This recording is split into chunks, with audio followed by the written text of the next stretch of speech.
Good day, welcome to justlovingpeople.com, the program from South Korea.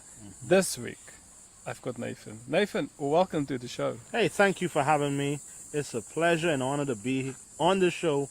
Grace, mercy, and peace to all your listeners. Awesome. So, you're from where? I am from the island of the Bahamas. Oh, the islands of the Bahamas, which the capital of the Bahamas is Nassau. Nassau? Nassau.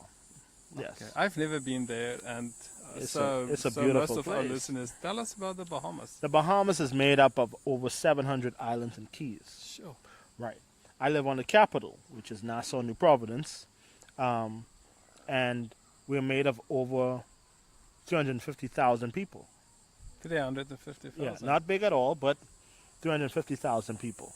Okay. Yeah. So, I know everybody has this dream of going to the Bahamas. Yes, yes. So, if I go to the Bahamas, where will I end up?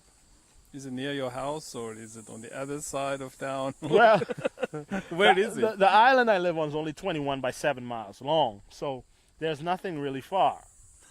You're around beaches all the time, so it's not really that big of a place. You probably know everybody there, as we know quite a lot of people there because it's so small and everybody knows everybody. So, what's the the specialty food of the Bahamas? Wow. Well, seafood is a big thing. Okay. We eat something called conch. Conch, what's that?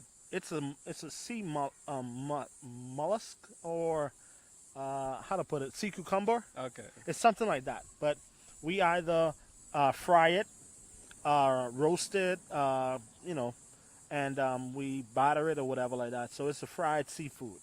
Sure. That's one of the biggest things. Fishes, we have snapper, grouper. We are big on seafood. So yeah. That's awesome. And for what's your staple food? Like we eat rice. We in eat Korea. peas and rice. Hmm? Our staple foods are peas and rice. Wow, that was a big spider. That's a big spider. Oh my goodness, where did it go?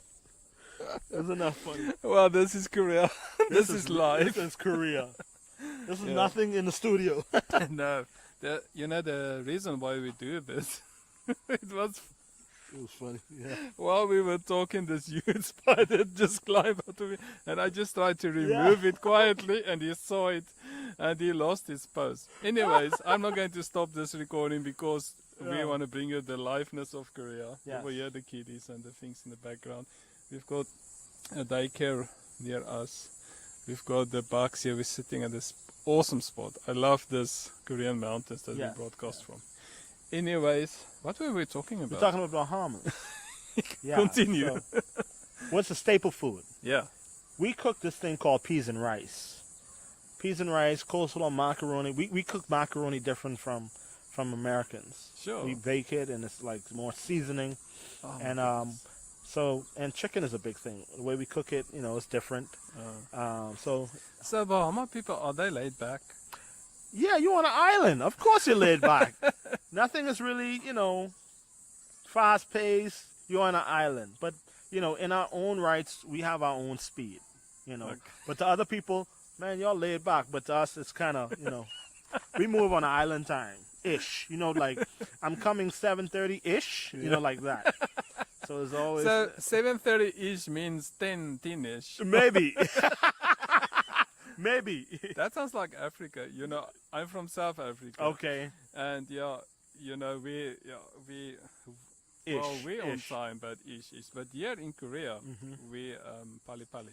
Pali pali means fast. It's on time. Right. But the thing about the Koreans is they will tell you, oh, tonight you're leaving to Japan for the 10-day conference. They don't tell you in advance. No. It's just like, pack your bags, you're leaving. Like what? How did you end up in Korea? Well, my wife is here schooling. All right. So she was picked out of hundreds of people to do a course here in Korea at one of the Korean schools, KDI. All right. And she's doing a master in public policy. So I'm just here supporting her. I'm a house husband. You're a good man. I saw that. Thank you, sir. But I'm here to drive her around, take her lunch, and wash the clothes and all that stuff. So that's what I do. You know, Nathan and I've been friends for a long time, and I will not forget the morning I woke up with this text message. I think you sent it like 3:30 a.m. or 4 a.m. and it's like, we eating hamburgers at McDonald's. Yeah, What? that was breakfast. Yeah, we did. Yeah, that's what she liked because she was pregnant at the time, and you know when she's hungry, she's hungry. Yeah. So I had to go. When my wife is hungry, I say, honey, get some toast. Well, when she was pregnant, so it's like she couldn't lift a finger. My mother told her, "Do not lift a finger. Let him do everything." So she took that to heart. I was doing everything, washing the clothes.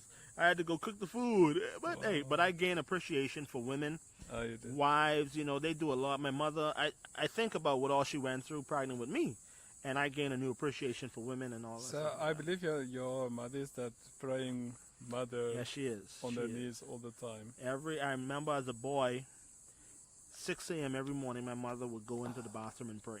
Into the bathroom. Yeah, that's a private space, but every morning. I'm not talking one morning she missed, sick or not. She is in there No, praying. my father did the same. Yeah, Every morning, 5 a.m. every morning. My father would be in the sitting room on his knees, praying for Man. us, and I would hear him calling our names, you know, in prayer. And as a young child, I would peek through the door, and my father was on his knees. You know that's a seed planted in That's your life. You know awesome, that, eh? right? That's what that helps you become more faithful because you remember that image. Yeah. You know. And you know, we talked about you, maximum prison, Yes. and how the devil wanted your soul. You said no, you gave it to the Lord because it to the seeds Lord. being planted. Yes. And I've seen the same in my life. You Mhm. know, I had lots of temptations. Mhm. I mean, you know, I wanted to go on dates and stuff. I mean, that's not a temptation, but I just knew the Lord stopped so many of them. That's great. I made a date for Saturday night. She thinks it's Friday night. Guess Wow. what happened? And I, God, you messed up another date. But He make a way of escape. yeah, but God, Yeah, he makes a but way of escape. God was in control because Mhm. the day I found my wife, nothing went wrong. That's a beautiful But, thing. You know, She's your very mom beautiful. prayed. Your wife is very beautiful. Yeah, you know her, Michelle. Yeah, yes, very beautiful. She's a dynamic woman of God, man. Yeah, you're a lucky guy. Thank you. You're also a lucky guy. Yeah, I man. am. I'm a lucky guy. Trust me. She's the brain and I'm the brawn. Huh? My wife is the brain of this operation and I'm the brawn. All I'm the right. muscle. Okay, Yeah, you're the muscle. she's the brain. Yeah, she's smart. Yeah, she's the smart. master's degree or doctor. Yeah, that's her. That's her. Yeah. So today I want to continue about temptation. Temptation, yes. So, yeah, Well, temptation The floor is happens yours. to us all. It even happened to Jesus. yeah, he was tempted. Isn't You're that right. something? So it happens to the best of us, who was Jesus Christ. And how he dealt with it is important for us to realize too, you know. He didn't give in. I mean, he could have. Mm. People wouldn't, they would excuse him when you look at it. He was hungry. Yeah, why don't you do this? But he did not. He remained faithful. He remained obedient to God, and that's important. How did he do that? How did he do that? Or how can we do it? He's Jesus. That's an important point, you know. But he was man. He was man. He was man Yeah, and God. So, I mean, he did it, and we can do the same. yeah. You know, I was dealing with temptation, and got so bad. You know, when you keep on giving in, but it was so bad for me. God had to step in, like really had to step in, and had to give me the revelation about temptation that helped me and helped others as well. It got so, the revelation was so good, I wrote a book. Sure. Yeah. It's called Temptation is Like Fishing. Temptation like fishing. That's Yes, new, sir. right? Temptation is just like fishing. You might be saying, how is temptation like fishing? Tell us. Oh, my goodness. So, let's look at fishing. What do you have? You have some elements of fishing. You have the hook, the line, the bait, the rod, and the fisherman. Okay. What does the hook represent? Or let's go back. What's the bait represent? The bait represents something that you like what you're tempted. Fornication, drugs, whatever. That tempts you, that allures you, that you like, man, I like doing this, man. I know it's wrong, but I like it. That's the bait. So let's put it in simple terms. I mean, you're married, not married. This beautiful woman. Adultery. There it is. Bait. That's I the mean, bait. that's the Yeah, bait. that's the bait. It looks nice. It looks great. It looks appealing.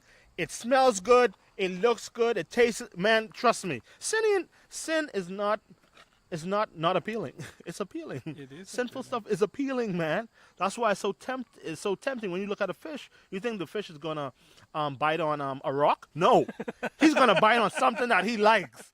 That food, that worm or whatever you put on your bait. So when you look at it, the fish, he sees that bait, right? Yeah. Okay, we see that.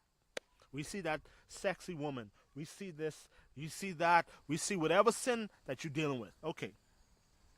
What's in the bait? A hook. A hook. That's a danger. When you bite that bait long enough, you get hooked on it. You get addicted to it. My goodness. The hook represents addiction. Sure. If you bite that bait, whatever it is in your life, you do that often enough, you can become hooked on it. You can't stop it. Oh, this is going to be my last time. How much have I said that? All of us probably. I still say that sometimes too. Yeah. But when you're addicted to something, it's like you can't stop it. Sure. Okay. That is connected to what? The line. The line. Every time we fall down, you know what we do? What a line represents? Excuses. That's a line. You know our line. I know. The line is a lie. I was just weak. I was just in the wrong place. She looked so good. Whatever your excuses is, that's what the line represents. That line is connected to the rod. What does the rod represent? What did I said? Now you're causing me to have to remember what I wrote in my book. That rod represents, I think I put there condemnation because, after a while, condemnation. This is why. After you done bite that bait, you addicted to it, you make all kind of excuses, you feel guilty. No, it represents guilt. Sorry, guilt. And guilt, when you look at it, you feel guilty for what you're doing. Every time you do it, thank God you feel guilty because that's the Holy Spirit convicting you. That's great. You need to say, Lord, forgive me. But that's a different story. But that rod represents guilt. And what guilt does? What does a rod do? It pulls you out of the water. It pulls you away from God. That guilt, when the devil gets it, and it can cause you to distance yourself from God because you're so guilty. I'm not worthy. I keep on messing up. Oh, my goodness, I can't deal with it. Who's behind that rod? Who's holding that rod? Yeah, the devil. The fisherman. The fisherman want to do what with the fish? What do you want to do? Kill it. You want to eat it. Yeah. What the devil comes to do? Yeah. Kill, steal, and destroy. Yeah. Seeking whom he may what? Devour. Yeah. That's what temptation is like fishing represents. So how do you resist temptation? You know how you do it? You have to see temptation for what it really is. Yeah, this looks great, but what is it? This adultery. Sure. What is this? This is drug use, whatever.